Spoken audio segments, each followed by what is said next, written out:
তথ্য বাইরে আসলে তাদের এই যে মজলুম, আপনারা একটা ন্যারেটিভ বিল্ড করছেন সবাই মিলে, মজলুম সংগঠন, এই মজলুম সংগঠনের ন্যারেটিভ আর থাকবে না। এই ভণ্ডামি সামনে আসলে যে ইমেজটা তৈরি হয়েছে সেই ইমেজটা থাকবে না। এই প্রশ্ন করেন না, যেই প্রশ্ন করেন তা আমাদের মতো রাজনৈতিক মানুষরা করে। কাজেই তিনি আমাদের পরামর্শ নেবেন এমন না, তিনি সাধারণ শিক্ষার্থীদের পরামর্শ নেবেন না। পরামর্শটা সহজ, হলগুলিতে আপনাদের ছোট ছোট ভলেন্টিয়ার টিম থাকে তাদের, তাহলে সেই ছোট ছোট ভলেন্টিয়ার টিমগুলি কারা এবং তারা কোন কোন পর্যায়ে ভলেন্টিয়ার টিম হিসেবে কাজ করেছে সেটি লিখলেই তো হয়। এটা নিয়ে এত পেঁচানোর তো কিছু নাই।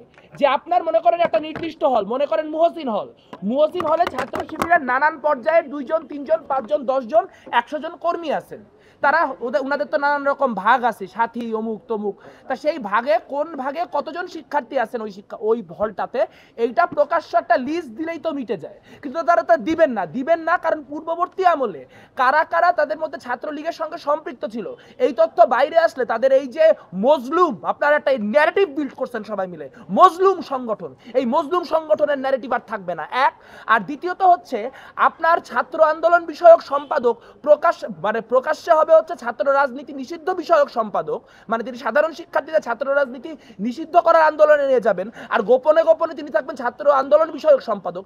এই ভণ্ডামি সামনে আসলে যে ইমেজটা তৈরি হয়েছে সেই ইমেজটা থাকবে না। কাজে তারা কোনোভাবে এটা প্রকাশ করবে না। খুব স্পষ্ট কথা, ঢাকা বিশ্ববিদ্যালয় ছাত্র শিবিরের সাথে সম্পৃক্ত যারা, তাদের একটা লিস্ট আমরা চাই, দ্যাটস ইট। সেটা এই কথা বললে তারা সবকিছু নিয়ে পেঁচাবে, কিন্তু কোনোভাবে এই কথা বলবে না।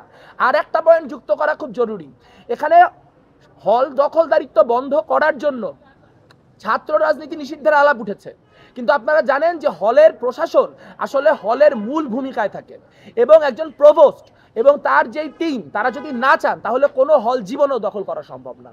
প্রশ্ন হচ্ছে তাহলে শিক্ষার্থী রাজনীতি নিয়ে এত কথা হলো, আপনার শিক্ষকদের যে রাজনীতি সেই শিক্ষকদের রাজনীতি নিয়ে কোনো কথা হলো না কেন? কারণ আমরা দেখতে পাচ্ছি যে যদি একটা সরকারের পরিবর্তন ঘটে, যদি কথার কথা বিএনপি ক্ষমতায় আসে, তাহলে বিএনপির ক্ষমতাসীন হওয়ার ফলে বিএনপির যে দলীয় লোকরা তারাই বিভিন্ন জায়গায় প্রভোস্ট হিসেবে প্রতিষ্ঠিত হবেন, এবং তখন আসলে ছাত্র দলের হল কমিটি থাকলো কি না থাকলো তার উপরে হলের দখলদারিত্ব নির্ভর করবে না। এই যে জুলিয়াস সিজার তালুকদাররা, এরা তো এখন ছাত্রলীগ নাই, এরা এখন সাধারণ শিক্ষার্থী রূপে নিজেদের রাজনীতি করতেছে। সাদিক কায়েম ও শিবিরের সভাপতি হিসেবে রিভিল্ড হওয়ার আগে সাধারণ শিক্ষার্থী হিসেবে ভিসির প্রোটোকল ছিলেন। তো সাধারণ শিক্ষার্থী হয়েও জবর দখল প্রভাব বিস্তার এগুলো সব করা যায়। এটা যদি আপনার ঠেকাইতে হয় তাহলে আপনার প্রশাসনের নিরপেক্ষতা নিশ্চিত করতে হবে। তাহলে প্রশাসনের নিরপেক্ষতা নিশ্চিত করার জন্য যে আলোচনা, সেই আলোচনা আপনারা সামনে আনেন। শিক্ষক রাজনীতি নিয়ে রূপরেখা কি হবে, ছাত্র রাজনীতি নিয়ে রূপরেখা কি হবে, তার একটা মডেল আমাদের দরকার। এভাবে করে ছাত্র রাজনীতি নিষিদ্ধ করার মধ্য দিয়ে কোনো ধরনের সমাধান আসবে বলে আমরা অন্তত মনে করি। একটা পয়েন্ট